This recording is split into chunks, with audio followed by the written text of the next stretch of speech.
This is Amateur Faith Night, a podcast where real-life friends talk about real-life religion, where questions are encouraged, doubt is talked about, and following Jesus is our main priority.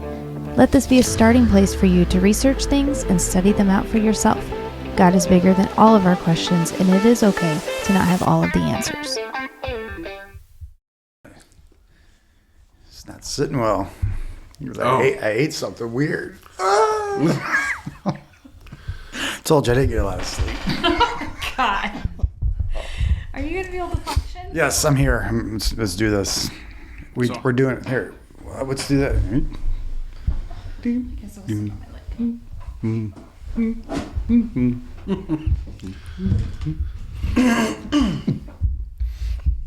Okay. All right.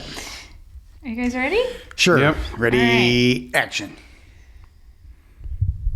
I don't know. Okay. I really do apologize because my what? breath is probably like atrocious during its breath because I had spaghetti and then I'm drinking coffee. So I just threw some coffee breath on it too, so we're all good. like, ooh, I wouldn't want to be sitting next to me. All right. Here we come. Get it? Hair? I got it. Okay. All right. Are we good now? Okay. Yes, we're all focused. We're Peachy. completely focused. Yes. All right, episode 3. This is the last one. This is like the meat and the potatoes of this whole shebang. Yeah. So we are going to be getting into a lot of the Greek words, the Greek meanings that the UPC likes to twist. Obviously, we know that's why we're talking about it, that this chapter hasn't always been interpreted correctly for some of us, like me. Nice hat. I know. Okay, yeah. My daughter ordered that for me for Christmas, and she didn't. I guess she didn't get you guys one. Sorry. No, I got a set of boxers for Amateur Faith Night. Oh, okay. Please don't model them. Well, I got a thong. There we go. That's definitely not happening. I'll show everyone at the end of the episode. I have that for the thumbnail for the preview. Anyway, so Jen always thinks this this is going to go one way, and we make sure it goes the other. That is also very true.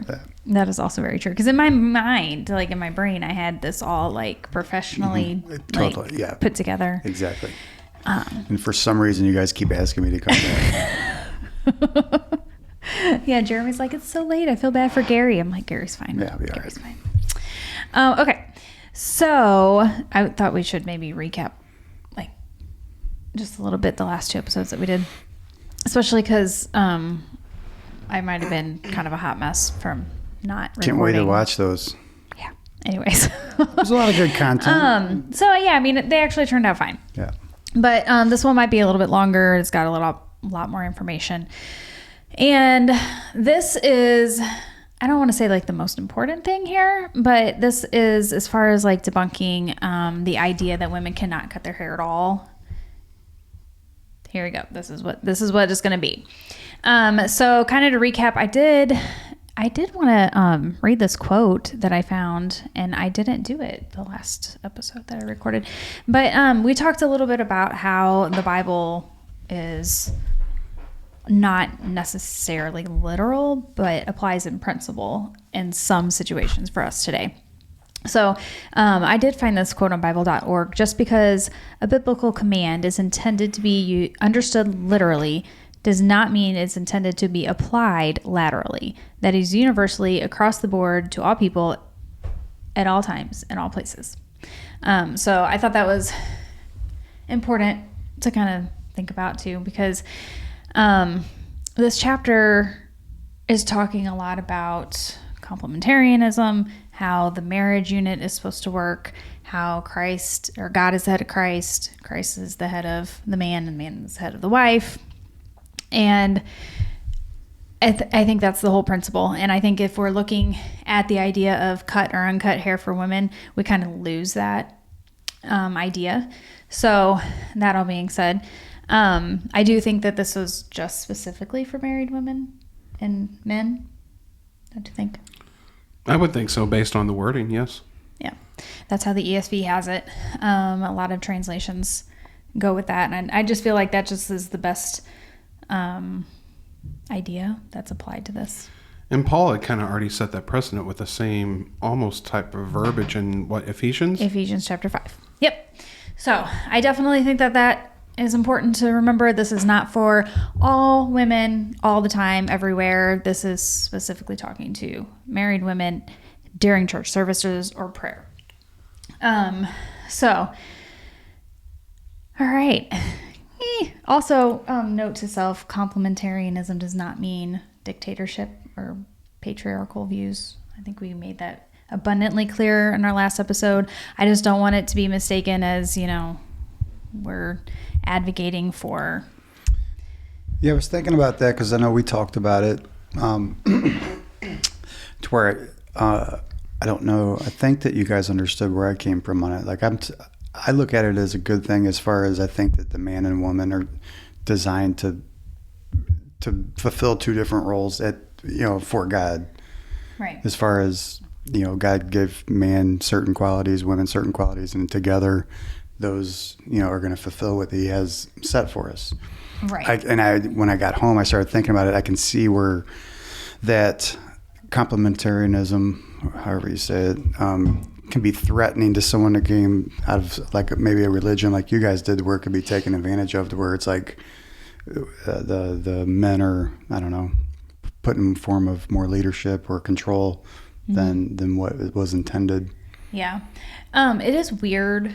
Like I think we mentioned the last podcast, how the UPC, like I didn't really know that women in ministry was like an issue in evangelicalism. I can't even talk. Oh my gosh, we're not starting off on a good foot. I need to drink more coffee. Anyways, I didn't realize it was such a hot topic until after we left the UPC, because there was women ministers and there was women not pastors so much probably, but I think they can hold a license as long as they're not like the presbyter or something. Yeah, I don't think they can be, I want to say like the state general superintendent or whatever they call it. Yeah, there are definitely rules, but it's not anything like the women can't speak. Right. So, because I know that there's a lot of like Baptists especially where women aren't allowed to hold any positions that speak to anybody above the age of like 12. Yeah. So we're not talking about that kind of stuff. We're not talking about abuse. We're not talking about, any kind of, to me, it's a team. Right. Exactly. Yeah. And I think Jeremy and I work pretty well together. But Go I think, team. Yeah. But I think if the husband is loving the wife as Christ loved the church, that's a pretty tall command. So. Or vice versa. If you find yourself in an abusive relationship, seek help, seek counseling. Oh, yeah. Yeah, I'm not advocating for you just splitting, but seek help and seek counseling. You don't have to put up with that crap. Well, also, yeah, never mind. I'm not a marriage counselor. I'm definitely not a marriage counselor. But yeah, that all being said, I like the way that Mike Winger put it, his views. I don't know. I think he's a little more traditional complementarian than I am. I don't really know for sure, but he put himself as a light complementarian. And I think that's probably where I fall, because I don't feel like one is better than the other as far as sex is. I just feel like they both work together. So, and that's kind of the point I was trying to make is I don't think that one's better than the other. I think it's like you said, it's a teamwork. I just think there's that natural design behind it all that God had intended for. Women are really good at this, men are good at this, whatever that may be, and that works together. Mm-hmm. And sometimes I think, this is just my opinion, people. So I think in our culture, I think some of those lines have been blurred where, of course, men can do things women can do, and women can do I'm not saying that that's not possible, but I think that the intention behind a lot of that was that women shouldn't have to do these things and men shouldn't have to do those, as far as the way, raising family units, or just the way that God designed it all. I don't think it's not that people, one or the other can't do it. It's just, should they be doing it? Well, and I do feel like a lot of the ideas that we have in this time, in this culture, as far as Christianity, as far as like the family unit, I think that's a lot of like man-made traditions that have kind of morphed, like the women not working outside of the home and that kind of thing. Like, I don't feel like that's biblical. But, to each his own. So, whatever. Okay, so was struggling with a way to break this down where it makes sense. And it's not like me just talking, but I don't think there's actually a way to do it. So I guess if you guys have anything to add, I would please ask you to do that. Just break it down, yeah. Jump in. Break it down. Okay. So verse 3 is kind of where we're going to start. So I'm going to... You think I should just read in the net or in the KJV like we were always used to teaching in? Why don't you go ahead and do KJV? I'll pull up the net. Okay. And that way, if there's anything that really sticks out, maybe we can point it out. Okay. So since some of our listeners are more familiar with the KJV. Well, right. I know, like, I had this chapter memorized in the KJV, and I probably still could quote a lot of it. Anyways. Okay. Verse 3. But I would have you know that the head of every man is Christ, and the head of the woman is the man, and the head of Christ is God. So it's kind of like what we were just talking about. So I'm not going to try to pronounce these Greek words, by the way. I'm just going to tell you what nope. the Greek, the Greek word. No, I'm not, because I am not a Greek scholar. I'm not going to pretend that I am, but I do have the ability to research things. But anyway, so the word in verse 3 that is head in the Greek, it literally means head. So it says head in the verse. That's literally what it translates to in the Greek. So, and it's talking about authority, and it's also kind of interchanging to the actual head. So we got to kind of keep that in mind to put that in context when we're reading. Okay. So you could look at it as the physical head or position of authority. Correct. Okay. Correct. All right. So I think that verse is pretty self-explanatory, even in the KJV. Verse 4, every man praying or prophesying having his head covered dishonoreth his head. So how does it read in the net, just out of curiosity? Any man who prays or prophesies with his head covered disgraces his head. So it's pretty much the same. Very similar. In the net. Okay. So the it's Kata is how you spell it. It's preposition. Well, Kata, kata refers to what? Yeah. Literally means down from the head. So it could mean... which word in I'm verse? sorry. Yes. Yeah. Anything. And okay. Any man praying... Okay. Hold on. I need to pull up my Bible Hub. Hold on. While Jennifer's pulling up Bible Hub... Make sure to check out our sponsors. Right. That's right. Now I was going to say, please like and subscribe. We keep getting notices that we have a lot of phantom viewers, whether it's watching us online on YouTube or listening through Spotify or wherever you listen. What do you mean phantom viewers? Well, I mean, there's people that don't feel comfortable maybe commenting, liking, subscribing. Right. And that's okay. Gotcha. If you don't feel comfortable. 100% understandable. But if you're completely comfortable and not worried about like who may see you commenting, liking, or subscribing, please do so. It definitely helps us out and it doesn't cost you a dime. So there's the little guilt trip. Thank you. Wow, way to throw it on. Wow, Jeez. that's so rude. At this time, think about the 3 YouTubers that need subscribers. Do all you can to hit that like button. Okay. Anywho, I was trying to see if there was a way to actually... Was there the word covered in the Greek? Did it mean...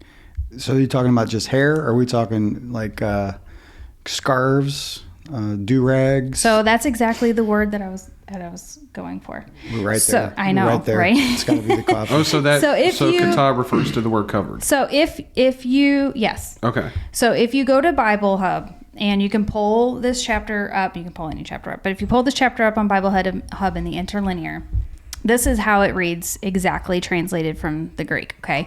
Every man praying or prophesying anything on his head, it says anything on his head, having dishonors the head of him. Right. Anything. Could be anything. Exactly. I mean, it's profound. So what that word translates is literally means down from the head. So it's talking about either hair or a veil or a cloth. So sometimes when men would worshiping pagan gods, they would pull their toga over their head and cover their head. And that was like part of the pagan worship. So Paul very well could have been saying, hey, let's not worship God like the pagans. Yeah. Don't be ashamed of it or something. I don't know. So to pinpoint down to like a legalistic standard, are we talking when we say anything on your head, like stubble of hair, or are we talking about anything hanging down from your head? Hanging down from your head. Hanging down from your head. Yes. Okay. Okay. All right. So I think I'm going to have you just read verse 5, because otherwise I'm going to have to go in between apps on my phone, and that's just annoying. So verse 5 in the net says, "But any woman who prays or prophesies with her head uncovered disgraces her head, for it is one and the same thing as having a shaved head." Okay. So this is where the UPCs kind of starts to come in with their idea of even cutting your hair or trimming your hair is the same as just shaving it all off. Okay. So this is saying any woman praying, this is how it reads like directly. It says Directly translated from Greek. Every now woman praying or prophesying uncovered with the head dishonors the head of her one, for it is the same with having been shaven. Okay. I know that's like a whole lot of weird things to say. But the word uncovered, I'm not going to try to pronounce it, but it's an adjective used to describe something in the Greek, means uncovered or unveiled.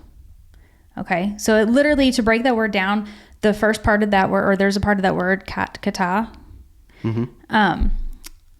down from is what we were just talking about. And then, no, I said I wasn't going to try to pronounce this, but kalupto, meaning to cover, veil, or conceal. Okay, so if she prays or prophesies without her head being covered or concealed, it is a dishonor to her. Okay, and then we're going to go into having been shaven, because then you start to get into people like Lee Stoneking and others in the UPC that will claim that these words that say shaven or shorn mean cut with scissors, just any type of scissors. But if you actually look up that word, the Greek word for that, the Greek word for shaven, okay, it literally means the same as a razor. So like shearing a sheep, like to shave completely with a razor. So like summertime, going to the lake for a week, I'm going to buzz my head like down to the nub. Yep. You're not praying while you're at the lake then? Well, he can't because he's a guy. Well, no, this is also public worship in church. Yes. And that's the context. Exactly. We're talking about worshiping in church. Right. So we're not talking about maybe at home. So when we say verse 5 talks about shaven or shaved, it's like going down to nothing.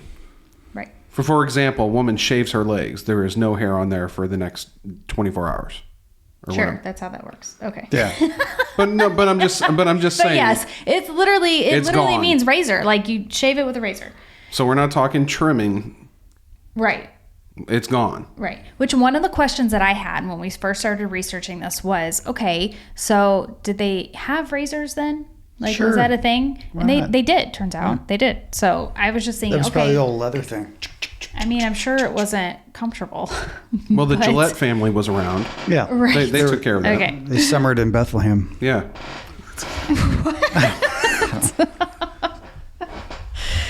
Okay. They had a vacation home by the Dead Sea. Anywho. Yeah. All right. You want to read verse 6? Yes, ma'am. Okay. For if a woman will not cover her head, she should cut off her hair. But it is disgraceful for a woman to have her hair cut off or her head shaved. She should cover her head. That's quite the little linguistic gymnastics. Right. Well, that's the net. That's what the net says. Okay. Now, if you're going to cut your hair, it's right. like a comedian. So this is what this says in the actual interlinear. Again, I need to put it in my reading side. Your reading eye? If for not covers her head, a woman also, let her be shorn. If it is now disgraceful to a woman to be shorn or shaven, let her cover her head. So this the way I'm reading it is, if she's not going to cover it with a veil, because again, the word cover in this verse goes back to cover or wear a veil. So a and it's veil, specifically a veil. A veil, or it could be a hoodie like the robe we were talking about. Yeah, like earlier. the toga. Okay. Mm-hmm. Yeah. Okay. So then if she's not going to do that, let her also be shorn or shear as a sheep. Yes. So these are different words because they're different. One's a verb. One is, I don't know. I didn't write that down. But so there's two different words, but they both mean to be shorn. So it says, covers her head, is that's the word we went to in the other verse. Let her also be shorn. That's the word for to shave a sheep. It literally means to shear or shave a sheep. It is now a disgrace for a woman to be shorn or shaven. And that's the word that starts with an X that I'm not going to try to pronounce. Let her cover her head. So in that culture, if a woman had a shaved head, it was considered a disgrace. Can I go ahead, Gary? No, I was just going to say, then if she's got hair, then it's covered. Well, that's where we're going to get into in verse 15. Can I break this down in like simple terms to make sure I'm getting it? Break it down. So far, Paul is saying in the context of public worship in church, and I would say more so like mixed worship, like men and women together. Right. That's also a good point because he's talking to men and women here. Men and women together. Saying, Common worship, public worship. So far, we're talking about a married woman. And I don't know if we explained how we know that was referring to married women, but a married woman, if she's going to pray in openly, like verbally out loud in public, then she would need to have her hair or head veiled of some sort, toga, veil, whatever. If not, then she just needs to shave her head if she's going to publicly pray out loud. She's be disgraced, basically. Right. Okay. Right. Is that oversimplifying it, or am I missing something? No, that's totally right. Okay. And we said husband and wife because it's the same kind of verbiage that he uses in Ephesians chapter 5, where Paul is saying the head of Christ is God, and the head of the husband is Christ, and the head of the wife is the husband. Right. And it's the same verbiage, because if you're looking at that and you're reading it as just man and woman, like Gary is not the head of me. Sorry. Like, that's right. Nah, not going to happen. So it wouldn't really make any sense if it wasn't in that context, because any man could just say, I'm the head. Yeah, exactly. Yeah. And no. And then that takes the whole like concept of, I don't know, the beauty of Christ, God being the head of Christ or whatever. And like just any man being the head of any woman just doesn't make any sense. Right. Okay. I feel you. I don't think it makes any sense personally, but to each his own. Again, I'm not a Bible scholar, y'all. Many cultist leaders will disagree with you. Probably. Yeah. I'm just... Probably. Yeah. I know a lot of people disagree with me, like a whole organization, but it's really fine. So we're kind of skipping what. I was going to say, and some of them are cultist leaders. Yeah, exactly. So, I mean, what else? So I'm going to kind of skip 7 and 8 because I feel like it's not relevant. Do you feel like it's relevant? Not to this conversation, no. I think it's more relevant to verse 3. Right. Going back to the levels of authority. Correct. So verses 7 and 8 and 9, truly, 9 is basically saying that woman was created for the man, but guess what? The man can't be created without the woman, so we need each other. But everyone was created by God. So, all right, we're actually going to skip verse 10 for right now because that's a whole other conversation, and we're going to go back to it here in just like a couple minutes, I promise. So we are going to cover that tonight. We are going to cover that tonight. Little teaser. But that verse is its own. It's just like its own thing. I don't. But you only get to listen to that part if you like and subscribe. Wow. Oh my gosh, it's true. I'm so sorry. Yeah. Anyways, all right. So we are actually going to skip down to verse 13. Because the rest is like what we were just talking about. I think we've nailed that down, the whole idea. Okay. Okay. So verse 13. Go ahead and read that for me. Judge for yourselves. Is it proper for a woman to pray to God with her head uncovered? Okay. And it says in like the interlinear, in you yourselves judge, becoming, is it for a woman, revealed to God to pray. So the word revealed means uncovered, such as with a veil. So he's saying, judge for yourselves. Is it right for a woman to pray uncovered? I think that's what he's getting at. Like, and then in 14 it says, does not nature itself teach you that if a man has long hair, it is a disgrace for him?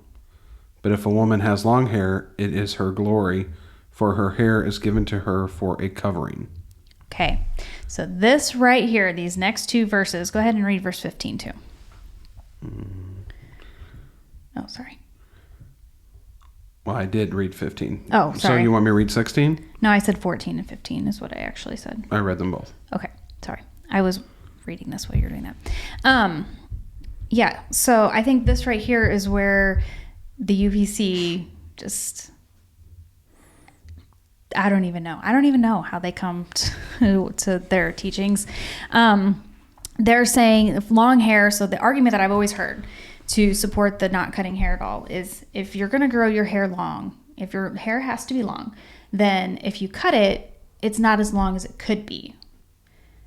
But then Jeremy made the argument one time that said, okay, well, as a guy, if I cut my hair once, it's not as long as it could be. So is it considered long? I mean, if you're going to go on that standard for a woman, then it would also apply to a man. So yes, I could cut my hair one time in my lifetime, and it's not as long as it could have been. So therefore, it's shorter than it would have been. So it's short. Right. Which the people that we were talking to did not like that comment because how do you argue with that? So their argument is long hair, come. It is, let's see. Why don't you explain where come is? I'm getting ready to right now. Thank you. That's okay. So in the interlinear, not even nature itself does teach you that a man indeed, if he has long hair, a dishonor to him it is. So the phrase that says he has long hair, that's coma or coma. And then verse 15, it says a woman, however, if she has long hair, coma or come, glory to her it is, for the long hair instead of a covering is given to her. And I thought it was interesting. So we're going to break down come or the coma. I don't really know, because I'm not a Greek scholar, what the difference between the two words is. I'm sure it has something to do with either the sex, gender, or like just the way that it's used in the word or in the verse somehow. But the word for long hair, that's what it literally translates as, means to have long hair or to wear tresses of hair. Like a wig? Apparently. Okay. And the word in verse 15 that says instead of a covering, so the word instead it literally means in place of. So I did find that interesting because it says a woman, however, if she has long hair, glory to her it is, for the long hair instead of a covering is given to her. And again, we're using that covering, or this word for covering in verse 15 means something thrown around one. So to me, it looks like long hair is given instead of something thrown around, like a veil. Mm-hmm. So I don't know, like from what I listened to Mike Winger, I don't remember if he came to that same conclusion or not, that her hair would do instead of a covering. I don't think he did. I could be completely mistaken for that. But that's how I view it, as like a replacement for a head covering, or works in place of a head covering in those situations if she has long hair.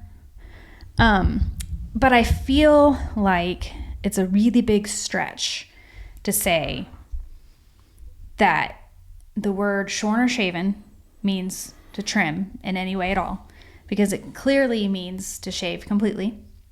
And I think it's a really long stretch to say that long hair means you can't trim it at all, because it doesn't say that.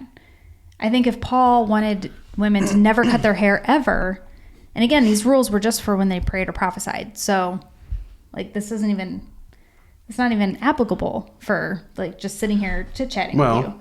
Married women Married women. Pray, prophesy out loud in mixed sex church services. Right. Exactly. So it'd be okay if it was all women or if it was at home. Potentially. I mean, I don't know. But I do... there's a lot of mixed opinions about this, and I don't know if mine is the correct one. I will say, however, by just looking at these words, there is no way that you can sit here and say that it means to trim your hair at all. It's not there. But I do think that culturally, women don't wear veils now to pray or at all in the U.S. where we live.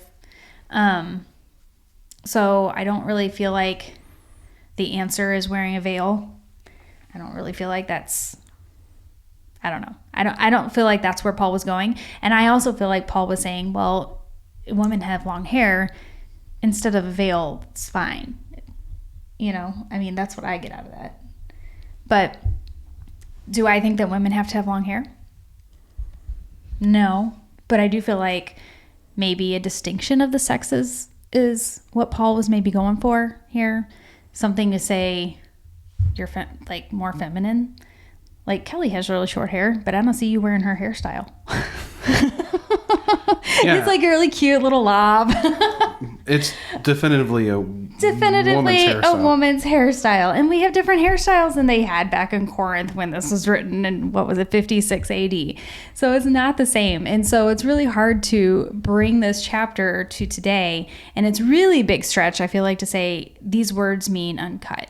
And there are certain resources, and I use that word incredibly lightly, that will... if you dig them up right, you'll be able to find somewhere something that says uncut. So we've been told. So, right. I had a hard time finding any credible resources that said that.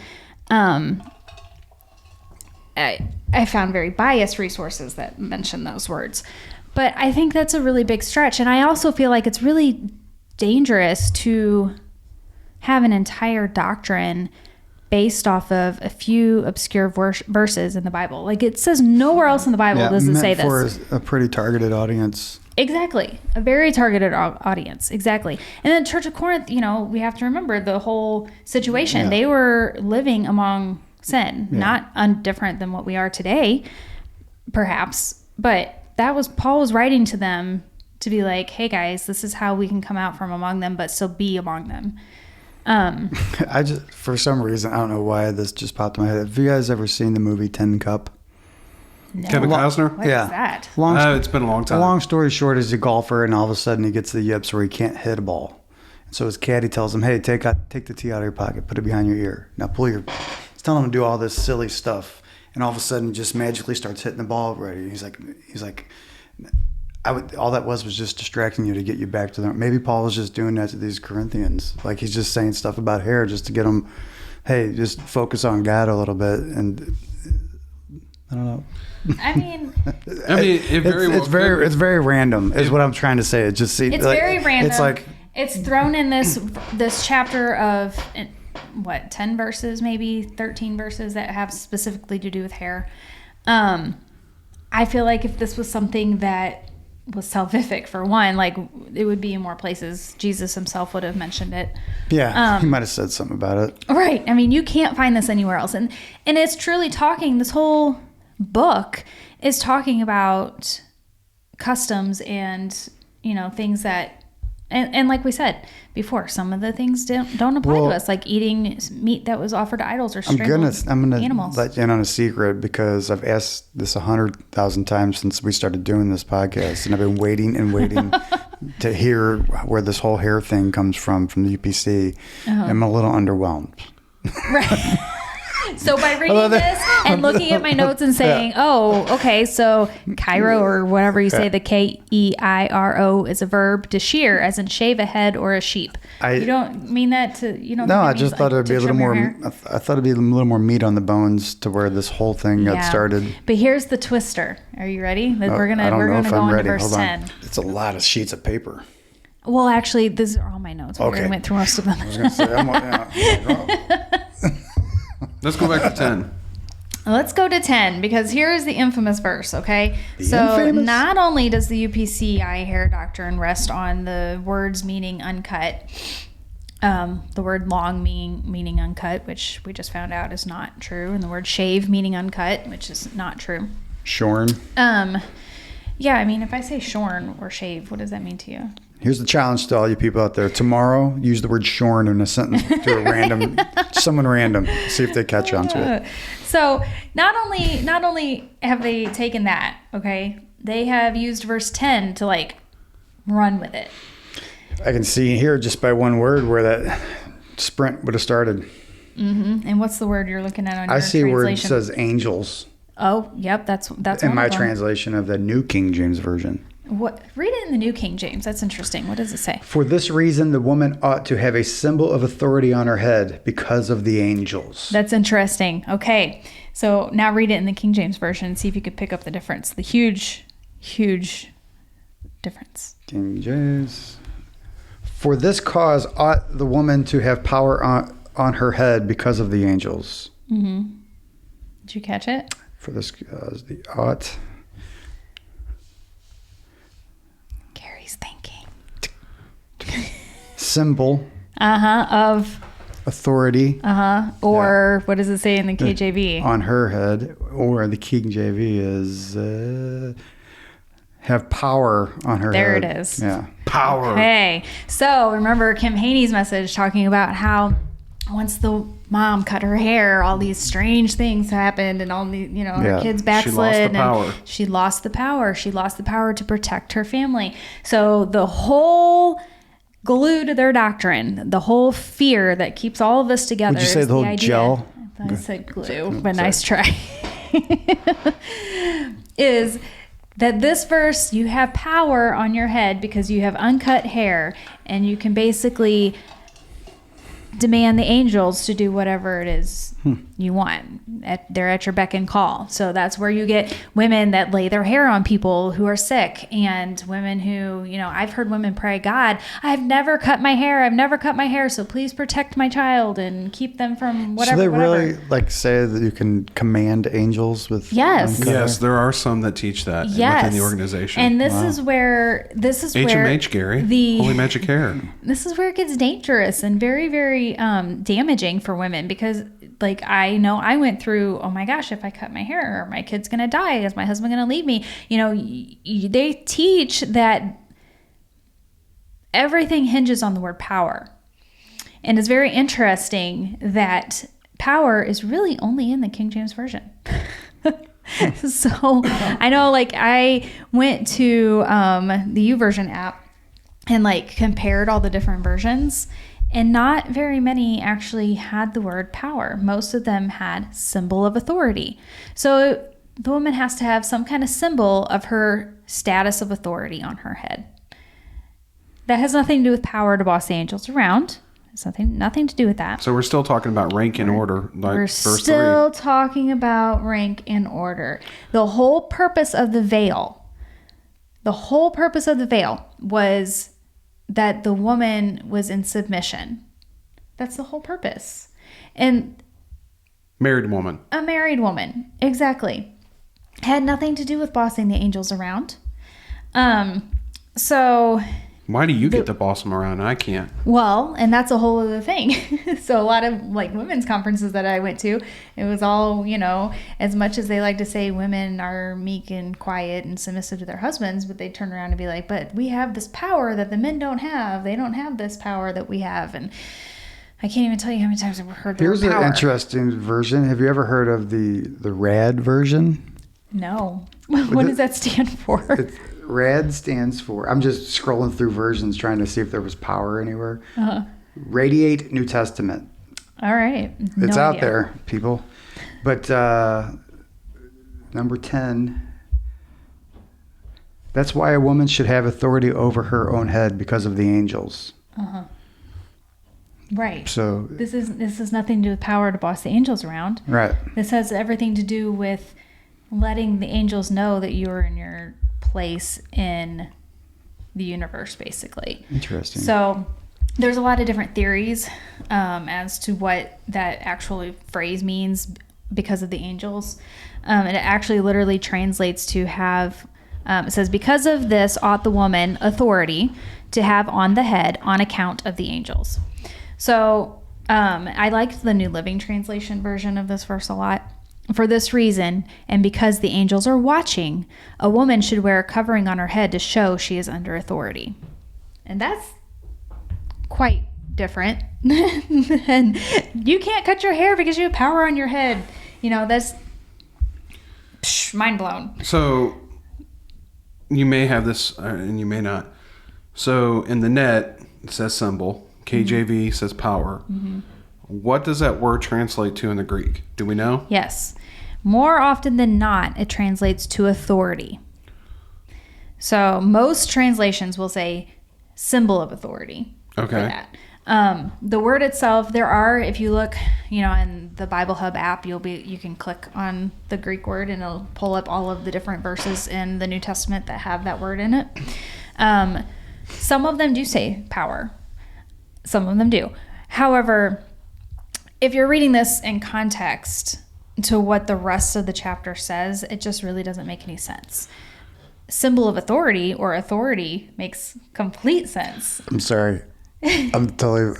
Never mind. No, go ahead. So I just had this image in my head of, like, if this hair has this power, like your hair has this power. Let's say a woman grows her hair really long, but she decides to cut it one day, but the hair is having nothing to do with it.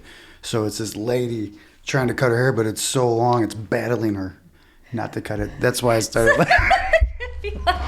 like a political cartoon for Upsy. Exactly. It's like, it's got arms, and it's like holding off the scissors, and the lady's literally trying to get it.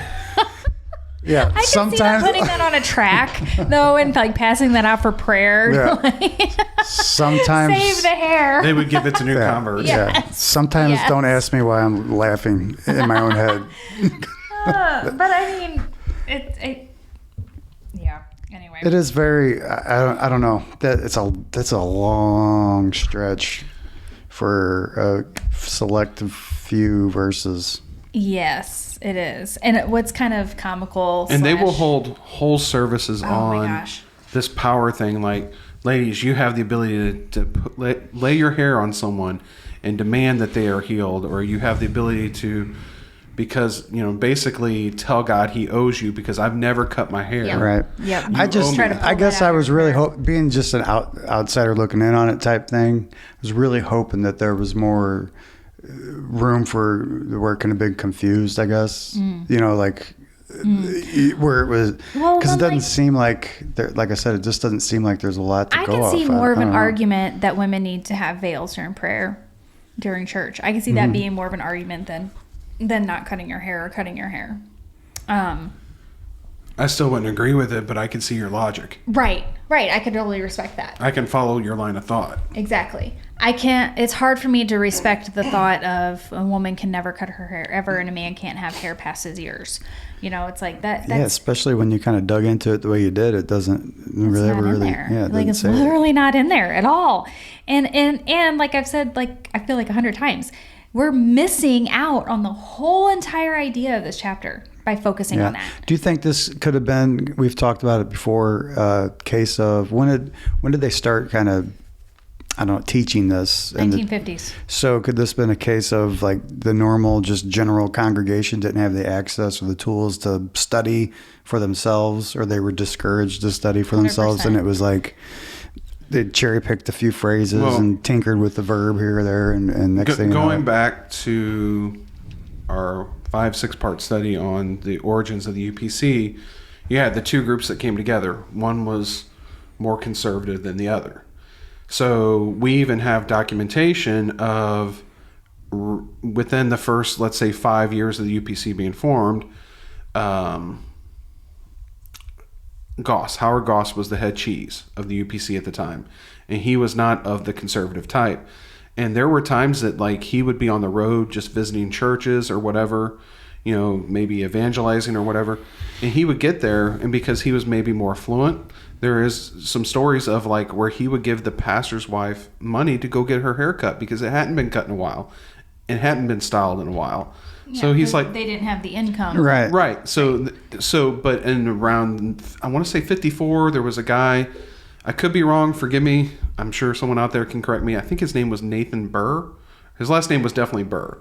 But he taught some series of messages on women and why they shouldn't cut their hair, and that it was a sin and that it was a rebellion. And then it kind of just picked up from there. Yeah. Well, and that's another thing that they say too. If you cut your hair, you're in rebellion. That's. No, I could see that, like maybe a form of control over. Well, right, and they will, and I've heard it a million times. People will say, "Oh, well, she's in rebellion because she cut her hair." The first thing a woman does when she leaves the church is cut her hair because she's rebelling. No, the first thing I did was cut my hair because my hair was gross. Like, it was nasty. It needed to be cut. And after, like I said, this is the first thing that we Probably because it gave you headaches, too. It did. It gave me headaches. My hair was thin. It was falling out because it had been permed, because that was the one thing that I could do. I couldn't dye it. You got rid of your board. I did. Darn. I did. I got rid of all the pictures because I didn't want everyone else seeing that. It's too bad. But that was, it was not pretty. It was not my glory, as they like to say. And that is in the chapter. I understand where they pulled that part, but it has nothing to do with the, I don't know. I don't, it's dangerous because it puts a guilt trip on women and it keeps them in bondage. Yeah. I guess I'm just trying not to be super judgmental about it, but at the same time, I just don't see it.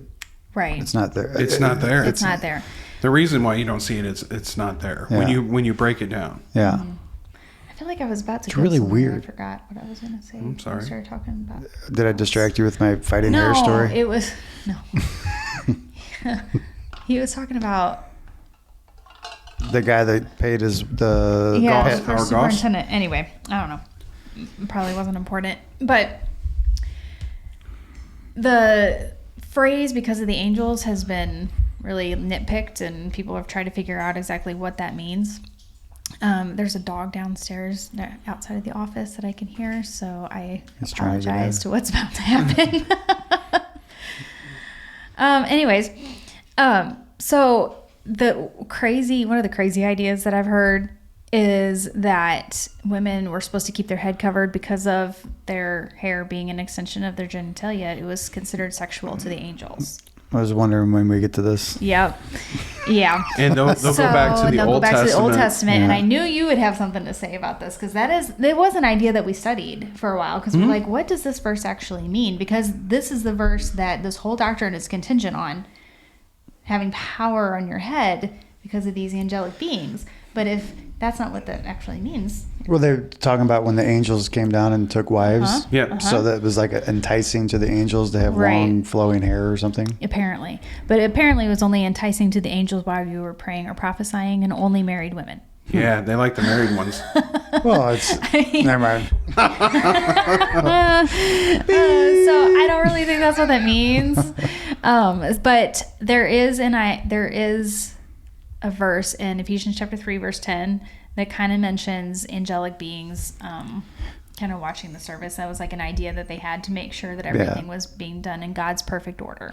Yeah, that podcast Jeremy turned me on to, really will get into that. Blurry creatures? Yeah. Oh. That will make your head hurt. Yeah. If you guys want to hear some interesting stuff, some of it's going to be far out there.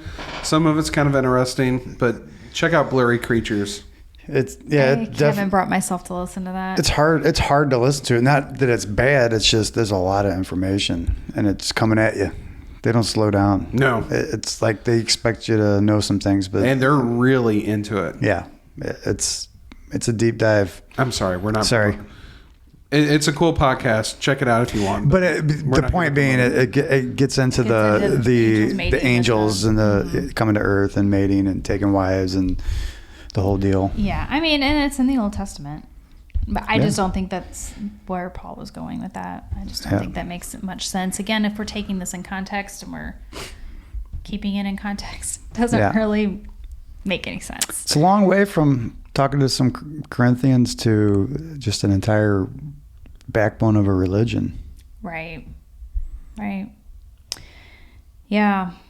So I don't feel like there's anything in this chapter that says women cannot cut their hair. I think that it's a gender distinction. I think if you are projecting your God-given gender, you're fine. I think that, again, this is specific to praying or prophesying. I really feel like it's specific to married people. If you're single, then cut away. Yeah. Shore yourself. You do you. Shorn. And I don't feel like there's just cause to not cut your hair and just live in the misery. I know I was miserable. Like, I have a friend, her hair is like almost past her knees. And I'm like, I don't know how you survive. Like, my hair was not that long and I couldn't deal. Well, I would literally like fantasize in the shower about like burning over a candle and I'm washing my hair like, oh, I hate this. Like, you know, if I accidentally leaned over a candle and it burnt it, would that be considered cutting? Would I go to hell for that? Like, I remember that I actually saw this person, and that's what made me think of it.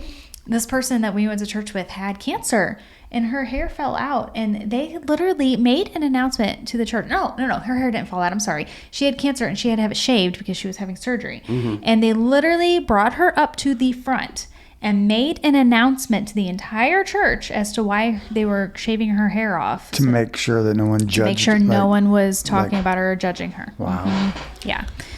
So that's just messed up.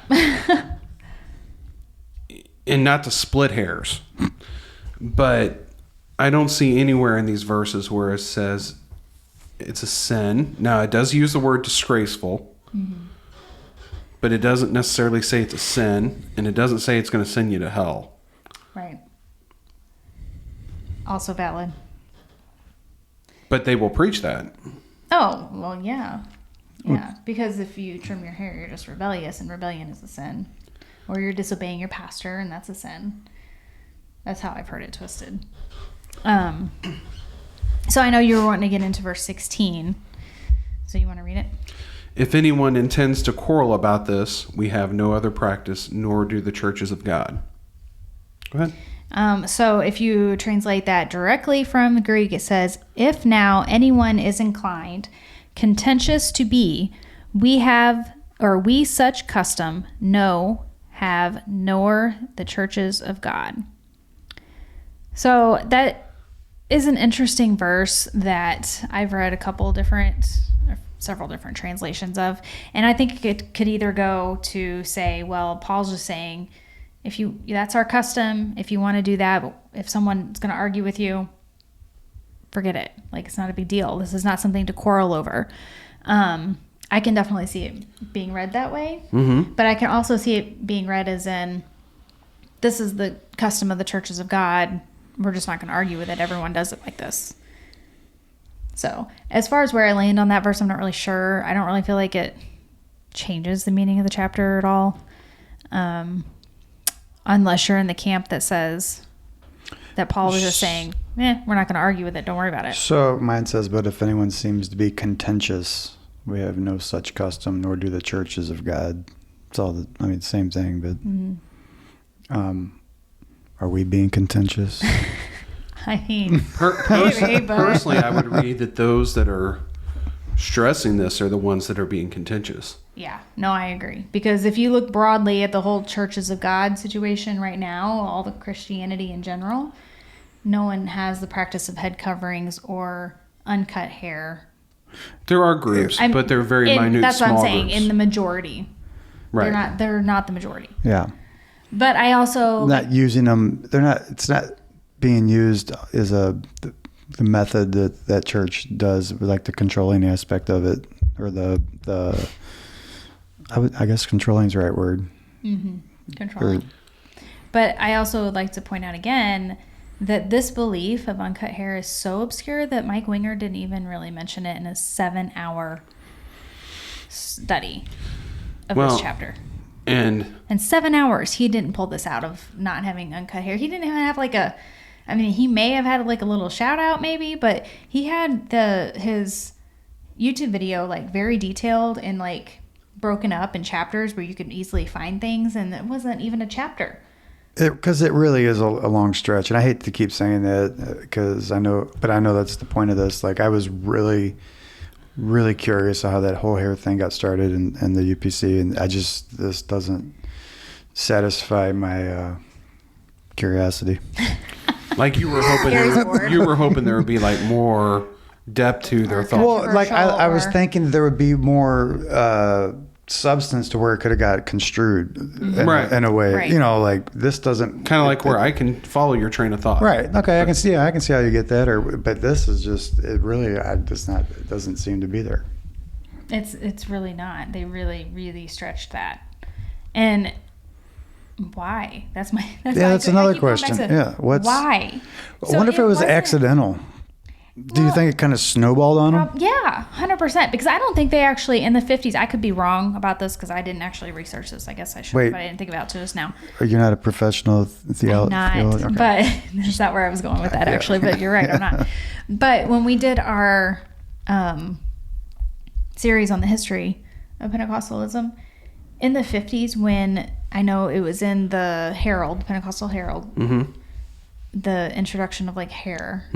So that was after the UPC started in the 1940s. Now keep in mind, this is all still less than 100 years ago. My grandparents are younger than this religion, or older. My grandpa is older than this religion. That's mind blowing to me when I think about it that way. Anyways, this wasn't a thing when this first started. So in the 50s, when they brought it around, did they have the idea of the power on their head because of the angels thing, or was that something that morphed over time? I think that that's something that has morphed over time to keep people in line, to keep the women from cutting their hair. Yeah. Because once again, you got the two groups. One's more conservative than the others. The ones that were more conservative were more from like the Wesleyan movement, holiness movement. And so it was more of, I'm holier than you attitude. So you need to get right with me. Otherwise you're not as holy and you're not going to make it. To, I think now over time, culturally, here at least in the U.S., culturally, it's not a big deal for a woman to have shorter hair. It's still a lot of times considered a woman's haircut. There's a lot of haircuts that women have. If I could grow hair, which I can't, but if I could, I wouldn't cut my hair that way. So I think that was their way to keep people in line. Well, now we can't just have uncut hair because it makes me more holy. Also gives me power, or you power. And as we brought up the other day, as Paul said, does not nature itself teach you? Right. Like naturally, the man's hair grows differently than a woman's hair. It just does. Was Wesley the old the grower? Oh no, you're talking about the guy whose arm grew back? Yeah. No. Go back to our origins of the UPC, the Azusa Street episode. The Azusa Street episode. Couldn't remember his name. Yeah, I can't now. But yeah, I would be willing to bet with just the way human nature is. The thing started off and it just snowballed to the point of it just turned into something. What's interesting to me about the United Pentecostal Church organization in general is it took the holiness movement roots and kind of hijacked them, and also hijacked the roots of Pentecostalism in general. So like the Assembly of God, that organization and the holiness movement, and kind of brought those two together, but then twisted it and added oneness to make it its own. So they're a little more liberal, I think, than a lot of the conservative holiness movement churches or that kind of branch, but they're a lot more conservative than like Assembly of God would be. So they have a very interesting dynamic where they're almost progressive in some areas, but so backwards in others. And this is one of the areas where they are just... Yeah. And once again, if you go back far enough, they're an offshoot of the Assembly of God. Right. The Assembly of God voted them out because what they were teaching was heresy on modalism, their belief of one person in the Godhead, where there are three distinct persons in the Godhead, making one God. Yeah. Trinitarians do not believe in three gods, but we're not going to go there today. Not today. Anyway, so any other thoughts or questions or anything? No. Does this feel like we covered everything. I feel like I stumble through the Greek words because I can't say them and I don't want to. Why don't you close the episode with trying to pronounce them? Yeah. That'd be fun. Why don't we do that and let you try to pronounce all of them? Let me see them. Okay. I'll pronounce these things. You got this. Let's use my good eye. Listen. So this, all the ones that are. So this one's gonna mean head. In bold. Yep. That's easy. That's kephales. There you go. See, right? You got it. Yeah. Uncovered. This is a much simpler word to say. Akataka lupto. Shaven is exerimine. Yeah, I can see why you wanted to avoid those. Kephales. That sounds like something I'd order at a restaurant. Akataka lupo. It's like a. We should have gotten Jocelyn down here because she actually takes. I feel like I just ordered a salad. Right. And I don't know. Maybe would it be possible for you to put your notes in the? Yeah. I can definitely do that. So look below wherever that's at, and Jennifer's going to put the notes in there for you. She'll also sign these for a small fee if you, $2.99 a sheet. Right, you do a little signature on those. Yeah, anybody that knows me at all knows that will never. Oh, you know what we can do? We can have amateur faith night women's veils. Hey, I have my head covered tonight. Oh, you do? Does this count? Yeah. But it's not hanging down. But you're not praying or prophesying. That's true, and it's not hanging from my head. It's sitting on my head, so I don't think that counts. Well. Yeah. All right. But, I don't know. My hair's longer than yours, so yeah. There's that. More power. Me that SNL skit where she's like, "I'm better than you." I was wondering, like, if it was certain powers for certain styles, like if you did a side ponytail, if it was like. Well, there are some churches that do believe that if the woman's hair is down, it's more powerful than if your hair is right. Which we've touched on that. There's a church that we know of that will put the women in specific places in the sanctuary so that way they have the power flowing. I would think correctly. if you like bundled it together, it'd be like charging up, and they could just go. But Gary, we all had to take our hair down. We all had to take our hair down at ladies' retreat, so that way we had all of the power hanging from our heads, and everyone could. Yeah, it's very. It's an interesting concept, but I don't see it. Sorry. My whole thing too about taking my hair down was like, why does God not know? Like. Yeah. Well, once again, that was your bargaining chip. See, God, look, it's not been cut. Well, and that's what they used it for real. Yeah. Was there ever a moment where someone took their hair down and you could tell they had cut it? Oh yeah, and you better believe we talked about them. Would you guys try to guess like how many inches she got taken off? If somebody walked in, we'd be like, she had her hair cut. There's no way your hair breaks off evenly. Would they make excuses? Well, they would say their hair breaks off. That's what everybody says. Oh, I curled it too much. It just broken off at the ends. Gotcha. Mm-hmm. I didn't know the hair could do that. Yeah, no, it does. And it does break off when you damage it that much, but it never breaks off completely straight across the bottom. It's usually a little jagged. So, the people whose hair breaks off and it's completely straight, I always envied those people. Well, I mean, I didn't have the guts to have mine burn break your off. hair with a candle. Listen, Gary, it's real. Like, I literally thought that. Like, I was sitting there and I would like pull some of my dead ends off or like my split ends and be like, and yank them off. And then I would feel so guilty. Like I thought my kid was going to die. That's horrible. For real. It's so twisted. It's so twisted. I lived under that forever and I hated my hair and I literally would just cry because I hated it so much because I couldn't wear it down. So I had to put it up. And in order to put it up, I had to put a ton of bobby pins in it because it was so thin that it would just, because look, my hair is so fine. It just falls right out of everything. And not as much now, but it definitely still does. And so it'd be jabbing my head all day. I'd have killer headaches all the time. Ask Jeremy. Like I used to have to take medicine every single day to not get migraines. And ain't no power. There's no power in hair. But okay, but here's my thing too. Like we already touched on another episode. If this actually worked, guys, if there was that much power in your uncut hair, why do bad things happen to UPC people? Why aren't they in there in hospitals praying for people and just laying their hair on them? Why aren't they all getting healed? If there's that much power in it, why are families splitting up? Why? Where were you guys at during the pandemic? Right. For real. Yeah. And why were they so against 80s hair metal? It's questions that we'll just never know the answers to. That was guys though, Gary. Oh. Dang. I loved 80s hair metal. I hope that people understand and get the impression that some of this may come off judgmental or sound like it's, and I don't think that's the intent behind this. So if it comes off like that, just know, being an outsider, knowing Jeremy and Jen, that they're digging into this because of their history and want to explain it and everything. I'm looking at it from an outsider trying to understand it. So if it comes off judgmental, I think it's being interpreted wrong. If you're getting that impression, because I'm not saying I'm better than anybody else.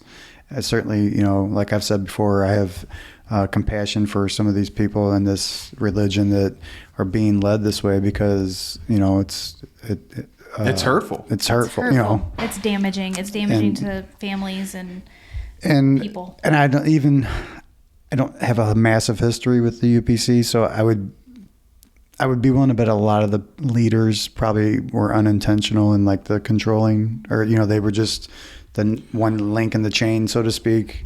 But I'm certain, just like in Christianity, or there's people out there to take advantage of it for, and obviously that's happening in that religion also. But this is all designed to just enlighten people, not to try to come off judgmental. Right. So because we love them. I do. I have a heart for them because I was there and I get it.